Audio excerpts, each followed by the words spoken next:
Good afternoon. Thank you for being here. I'm sure you know at this critical time, we really appreciate the professionalism of the media helping get accurate information about the COVID-19 challenge we have, and you're providing a very useful public service, so thank you for your professional endeavors.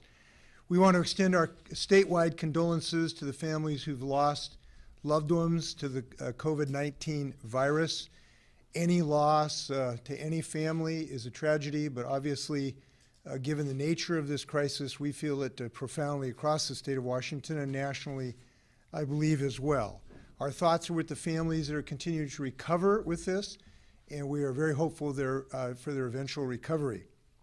I also want to thank the state and local healthcare workers and emergency management workers, especially the frontline healthcare providers who are with people in very close proximity, helping them get better. Our emergency first responders who courageously have been there always and have been throughout this crisis as well, and we wish them well. We're working around the clock. They are working around the clock, and we appreciate their commitment. I want to give you an update on our state efforts. We have now increased our capacity to get our COVID-19 virus tests back faster. The Department of Health has announced that our public health lab in Shoreline now has the capacity to test for cases for about 100 people a day, and usually that's about 200 tests because they do generally 2 per person. So we have expedited results. The University of Washington will also begin testing, we believe, this week, and their capacity will be in a somewhat similar vein. So I'm very pleased that our state acted as fast as possible ahead of the curve to build this local capacity where we could do the testing right here in the state of Washington. Our Shoreline lab has also ordered extra equipment so that we can continue to build that capacity. I was there yesterday, and it's quite an impressive operation.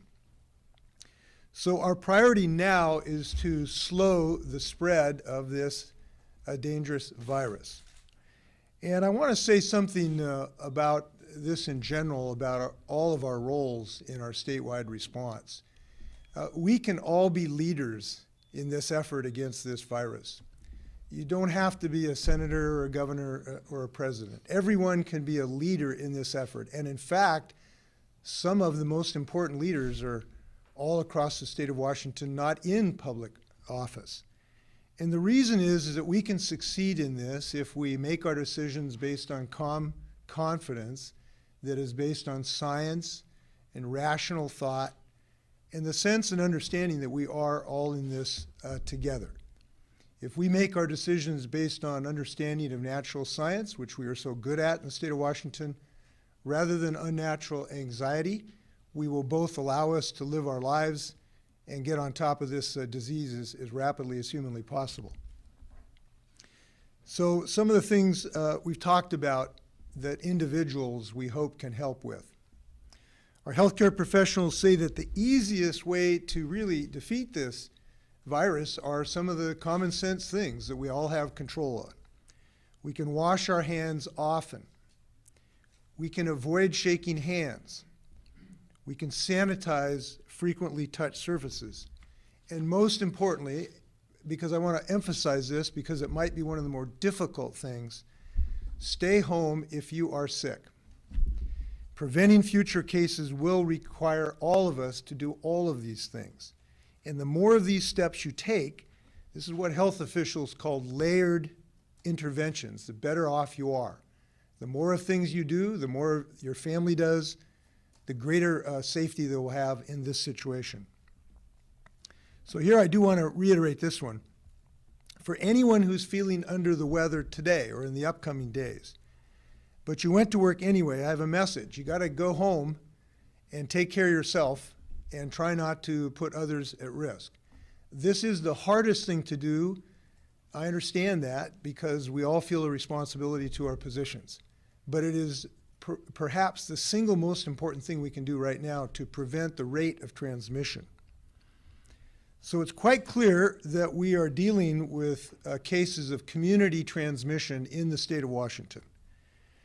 And so even if you do not think you're at risk of the virus, the steps you take to prepare will help everyone around you.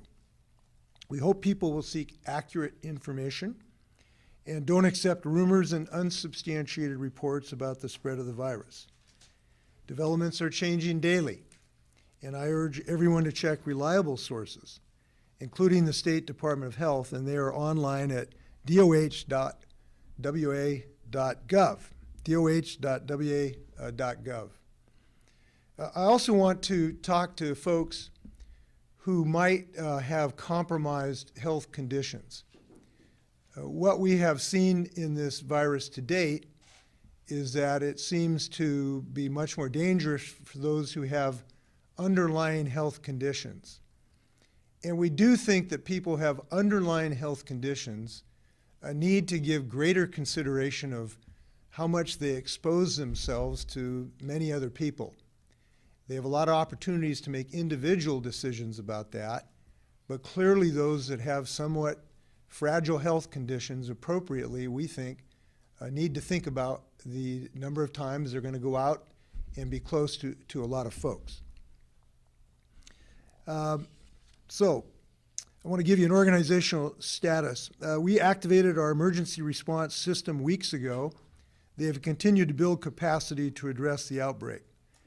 In partnership with the State Department of Health and Department of Emergency Management, we're strengthening our preparedness and response efforts, and I'm fully committed to keeping Washingtonians aware of these efforts. Additionally, a team from the CDC federally is now on the ground assisting King County officials in their investigation of the cases, particularly at the affected nursing home. I signed an emergency declaration proclamation on Saturday, and this will help the state provide additional resources to respond to the outbreak. That directs state resources to be utilized wherever reasonably possible to assist affected communities, and also to respond to recover from the COVID-19 cases. It also implements our state comprehensive emergency management plan to maximize statewide coordination of all local officials. And I just do want to note, we have been very pleased of the coordination of multiple government agencies in that regard to date. Over the weekend, officials at the Office of Financial Management spoke with the chairs of the legislative fiscal committees under my direction, and we are planning to ask for $100 million to be dedicated to this response in this year's budget. It would be used for both state and local public responses in regard to these efforts. I don't believe that funding to address the outbreak should be a problem in this regard. The matter is too urgent. We are also evaluating surge capacity in our healthcare system. We are evaluating multiple sites right now in search of the best locations to effectively serve both isolation purposes, as increasing numbers, which we anticipate would need isolation, and also medical services to help those folks in the event that they have symptoms. We've also asked the federal government to release from its stockpile a variety of medical equipment. That came up in discussions today with the Vice President, and I'm reasonably confident that those requests will be honored. People need to begin to think of this in some other realms as well. We think folks should begin to think about avoiding large events and assemblies. And we are not making a request formally right now for events to be canceled, but people should be prepared for that possibility and need to be thinking about it. As this situation develops, what people are likely to see is that local officials, county health, and school districts responding to this. I also have emergency authority in this regard. We are not exercising it today, but people know that we need to start thinking in these terms. I want to reiterate, too, that other agencies have independent authority in decision-making about these activities as well. I know this is a difficult situation, but I want everyone to know that Washington State is involved in a very comprehensive partnership right now. I'm asking all Washingtonians to take care of themselves and their loved ones, and I will look forward to working with everybody to a successful completion of this to get us back in a safe position. With that, I want to turn this over to Secretary John Weisman of our Department of Health. Thank you, Governor, and thanks for being here today. I'm John Weisman, as the Governor said, and work as the Washington State Secretary of Health. I'd Like the governor, I too want to extend my condolences, and my heart goes out to the families who have lost some folks to COVID-19, and really hope that those who are ill now also have a quick and speedy recovery. Unfortunately, we are now starting to find more cases in Washington state that appear to have been acquired locally, and we know the virus is spreading in some communities here in Washington. We currently have 18 positive cases in Washington state. King County has 14 cases, including 5 deaths. Snohomish County has 4 cases, including 1 death. At this time, we have not detected COVID-19 cases in counties outside of King and Snohomish. But given the movement of people around our state, it's certainly possible that the virus is spreading in other counties too. As the risk of COVID-19 increases in Washington, it's more important than ever, as the governor said, to make sure that we are all taking steps to prevent the spread of any viral infections. Now, these may seem very simple, and we talk about these every flu season, but we know sometimes they can be difficult to put in practice. Wash your hands often with soap and water for at least 20 seconds. That's singing the happy birthday song twice, all right?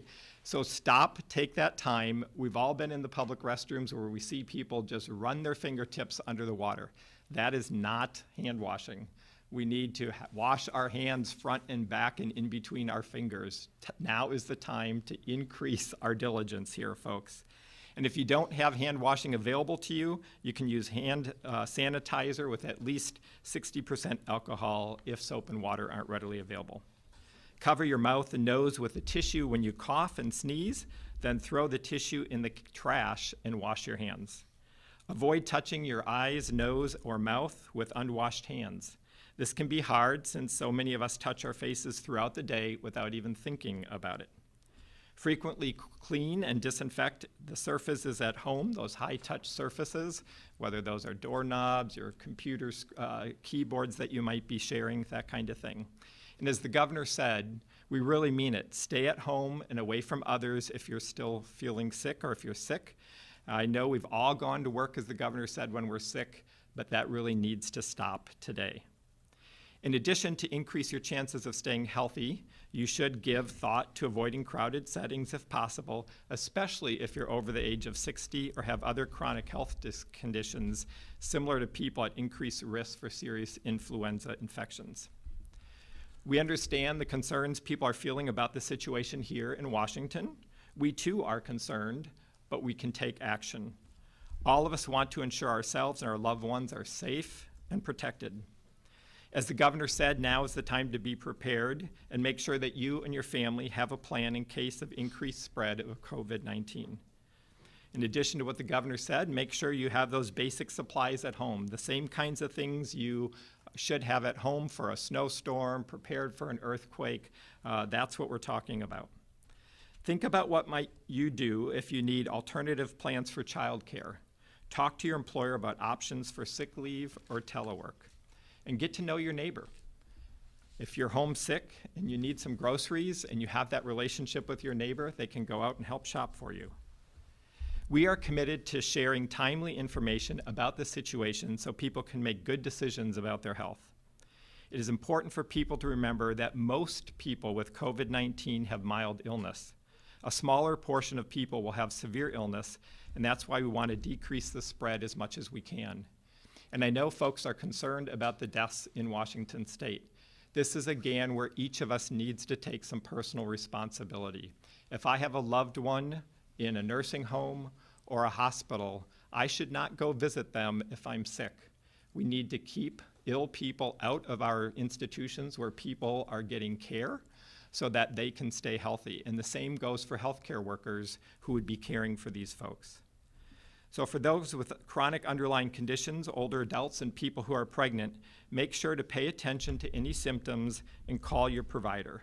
You may need some medication for the flu or another illness. Our COVID-19 hotline is also available for members of the public with questions, and you can call them at 1-800-525-0127 and press pound. Thank you very much. Chris, did you want to say anything or not? Okay, we're happy to take questions. Governor, you said that at this point there's no move to gatherings or events? Under what scenario would that occur? Well, I wish that we had a simple algorithm that the epidemiologists could offer us, but they really don't exist. There's no algebraic equation that could make this an easy decision when we cancel events or schools. This is a matter of judgment that will be based on the best available science. And fortunately, we have some of the best scientists in the world right here in the state of Washington on listening to the people whose lives would be affected by those closures, and by trying to ascertain, to the extent humanly possible, the efficacy of any of these stoppages. There is some, and I've actually personally reviewed some of the medical literature on this, on the efficacy of what is termed social distancing, to try to get distance between people. There is some evidence that they can be effective, and the more they are layered, the more effective they are.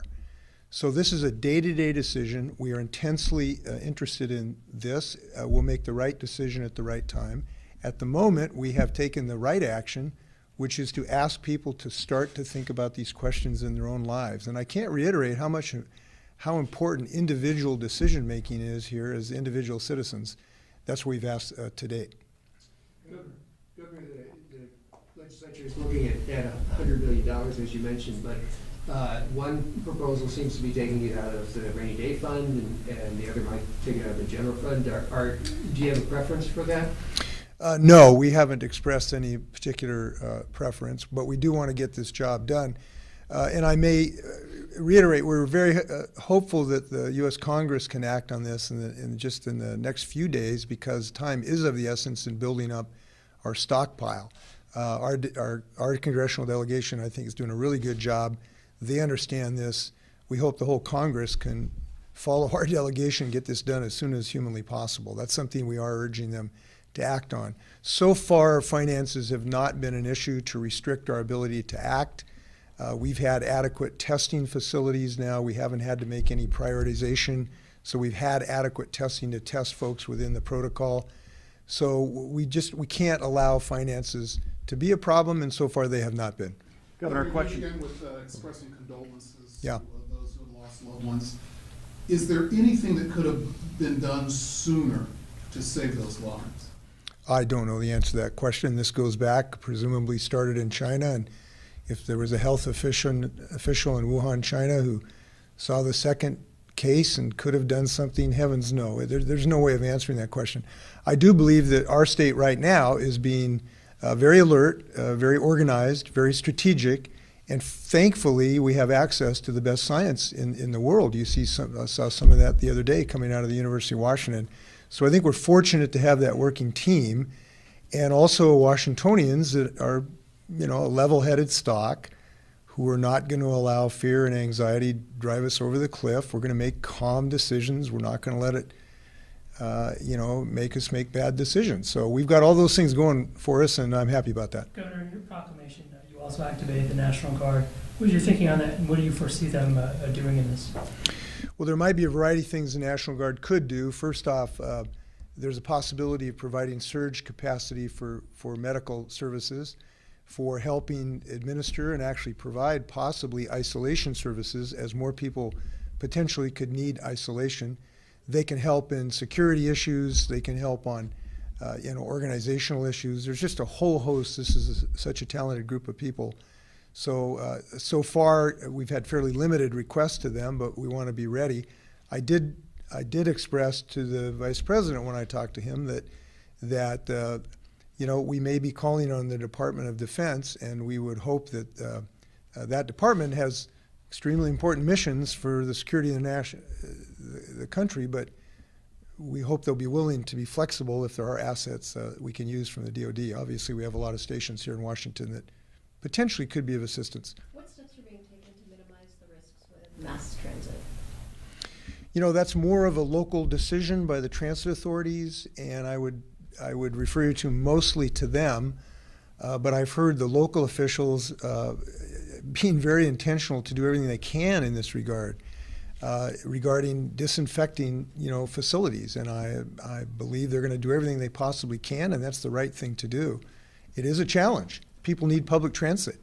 So this is one of the more challenging aspects, and we'll encourage people and be of assistance to them if they have something that we can help on the state level as well. Governor, if Talk about, you mentioned social distancing, and I wondered yourself, how has your schedule changed? And how concerned are you personally about contracting COVID-19? You know, that's not something I'm really thinking about. I got 7 million people I'm thinking about right now. It has not really changed, except I'm not shaking hands now, so don't be offended. If you're voters out there and I don't shake your hand, don't be offended. This is good hygiene. That's kind of about it on my, and I'm following this advice. I didn't come to work Wednesday. I had a cough Wednesday. I didn't come to work. And it's hard to do, right? We're all wrapped up in our jobs. Our identity is in our jobs. So it's hard to do, but I can't stress how important that is and why that's kind of sounds kind of weird, but it's a bit of a patriotic act right now of not going to work. But maybe we ought to coin a medal or something for folks who follow this advice. Governor, if those over 60 and those with compromised immune systems are most at risk, how do you get the majority of the population who's not in that group to do some of these things that we're requesting here? How do you get the word out? How do you get action? Repetition, repetition, repetition, and that's kind of it. But sometimes, you know, you have to see the consequences of inaction to be convinced. And unfortunately, now that we're seeing fatalities in our state, it would be my hope that people understand how important their individual actions are. Not just for their own protection, even if you're the healthiest dude on the planet. The fact that you don't go to work when you feel badly means you might save your grandmother. And we just need to start thinking about those people around us when we make these decisions. What kind of capacity does the state have to provide economic disaster relief to companies, maybe in the travel business or exporters who are suffering steep losses? We have not really evaluated those opportunities at the moment. Perhaps they exist, but we just haven't got to the point. We just have this emergency in front of us we've got to respond to.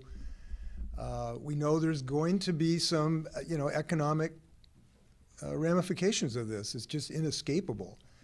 But life has to be the highest priority, and that's how we're thinking at the moment. Can I ask a question that's more on the science that I got the governor, but either way? There appears to be more than one strain of this virus. You want to talk about that, Talk John? to them because they understand the genetic makeup of the first patient was similar to a 16-year-old, both in Snohomish County, no connection, and not the same as all the other cases. Right, so sometimes there are sort of minor pairs in the genetic formation that sort of change over time. And those are things we're able to track to see how long we think something's been in a community.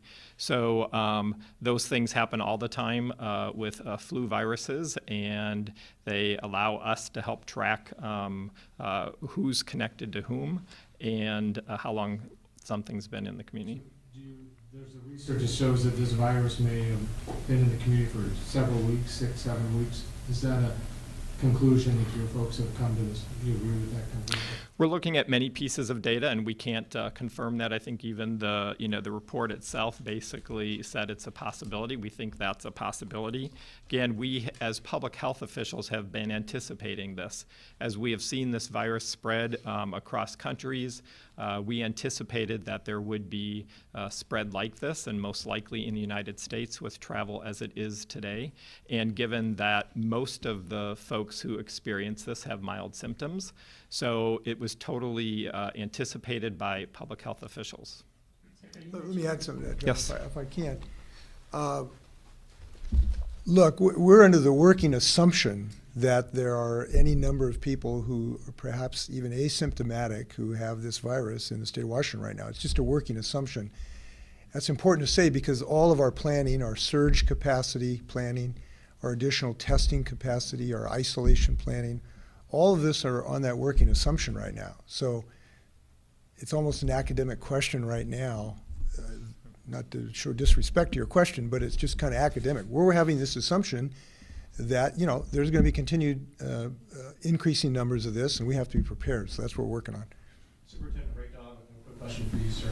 There's a lot of worried parents out there I believe one of the districts, like Washington, there was a petition going around with about 7,500 parents asking for the school district to close. Are you satisfied with the response, even though there's no official saying that you have to close the school districts? Are you satisfied with the response? You have a message for parents or perhaps school districts out there? I appreciate it. I'm Superintendent Chris Reichdahl. We've got really good protocols in place in the state, and to the credit of the Secretary and Emergency Management, we've been planning for this. We do tabletop exercises. We understand our protocols. It's really important that we consistently message to our districts what we have been telling them. When it comes to epidemiology and sort of this from a health standpoint, this is the call of local departments of health. They're considering a lot of factors. So to date, not a single health department has called for a school shutdown. That has not been their judgment. That said, the law does allow local superintendents to consider other factors. And so out of an abundance of caution, we've had school districts make that decision, either an individual school or in only one case, a school district for a day. But at this point, I'm very satisfied with the fact that they're coordinating so effectively on the ground. They're doing what they think the experts and the science tells them to do. And as you heard from the Secretary, there's no presumption that sending a bunch of students home necessarily changes or enhances outcomes, just given the patterns of what particularly middle schoolers and high schoolers are going to do when they go home. It might be a mall, it might be a movie theater, it might be a lot of other stuff. And so we're listening to the science right now. Our districts are responding as they can appropriately. Where you've seen closures, they are doing that out of abundance of precaution to absolutely clean the facilities. So they're doing on a building-wide level what you heard the Secretary and the Governor say to do. We're washing hands, we're being relentless about those droplets on surfaces, we're cleaning facilities, and when there is a doubt, we're seeing some local superintendents make that decision. But at this point, no local health authority has mandated that. Just to clarify, do you have the power to shut down schools from your office? We do not at the Office of Superintendent of Public Instruction. State law makes very clear that our superintendents locally may, for lots of factors, you see it in snow events, you see it when their heating systems break down or water systems. We clearly have the ability of local health authorities to make that a mandate. And what we will do in our office at the Council of the Governor, who has already declared an emergency and subsequent action that may happen at the local level, we will work with school districts one-on-one in establishing what we call our day waivers. There are schools who will have to make up days or will go extra time as a result of this, as well as they would snow days or something else. So we prepare for continuous learning, and we map that out for districts. But at this point, that decision is a local decision. Secretary, what sort of gear or equipment did you request from the National Stockpile? Great, thank you for that question. So we requested personal protective equipment for our healthcare workers, so additional N95 masks, gloves, and gowns. These are things that are in the national stockpile for exactly these kind of purposes and have been part of the planning for a number of years now. How much did they send? I don't have the exact numbers with me. I know we put in a request, and I think we've got 50% of that that's being sent at this point, and look forward to getting 100% of that. There's a reference to isolation planning. What exactly does that mean? Isolation planning, so if someone is infected with COVID-19, test positive, isolation really is about staying away and out of the public. We try and do that at home with folks. Try and have folks stay home, stay away from others in their household if they can, preferably to isolate themselves in one room of the home. If it's got a bathroom with it, that's great that they can have their own bathroom. So again, it's basically the techniques to prevent transmitting this virus to others, and our preference really is to do that in people's homes as long as they're well enough to stay there. Robert, do you want to add anything to that? It's just a planning that we have been working on in conjunction with Health under Health's lead, looking for different resources, facilities. So for example, if somebody is unable to, does not have a home or is unable to stay at home, looking for other options that we can provide them where they can be in isolation, be cared for, and then their needs met. At 100 tests a day, if that's what I heard the governor say. 100 people a day, 200 tests. 200 tests, 100 people a day. How long before your need for tests outstrips 100 a day? Because if you've got 253 or so already that you're watching. Since you're gonna burn through those in a pretty big hurry. Right, so the folks we're watching aren't people who have been tested, they're simply being monitored for symptoms. The good news here is that the Federal Drug Administration has extended their emergency use authorization, which is allowing commercial and research labs to come on with testing. So here in the next number of days, we will see those commercial tests come online, and over the course of a number of weeks, we anticipate having as many as 5 million tests available each week. So that additional testing is coming really quickly, and we're thankful for that. We have time for a few more questions. You mentioned at the outset 18 cases, but there were like 50 individuals at the nursing home between the residents and the workers who were being examined. Any update on how many of those individuals? And this morning, we presented to the committee there was 2 known to have passed away. Now there's 6. Has that number changed even this afternoon? So first of all, Public Health Seattle-King County is in the lead on the nursing home investigation, and so they're going to be the ones who have the best information. As the governor said, the Centers for Disease Control and Prevention has staff on the ground with them doing that investigation in the nursing home. I suspect that there are going to be more tests coming from the nursing home, and would anticipate, it's certainly likely that we could see more cases identified from that. So Public Health Seattle-King County really is in the lead, and we are going to be reporting numbers daily. I think we're going to start reporting numbers daily at 11 in the morning. So that will be able to cover all the tests that we did the previous day. And all the tests are being done out of Shoreline? At this moment in time, yes. Is there a reason you wouldn't test all those people right away? The test really isn't recommended for folks unless they have symptoms, and so under our current protocols, we really look for somebody who is showing some signs of fever or respiratory issues before we actually do testing. Is that because of the cost of the test or the accuracy? No, it's more about getting accurate test results. And once somebody tests positive, how long do you continue to testing before you can, say, release it from treatment?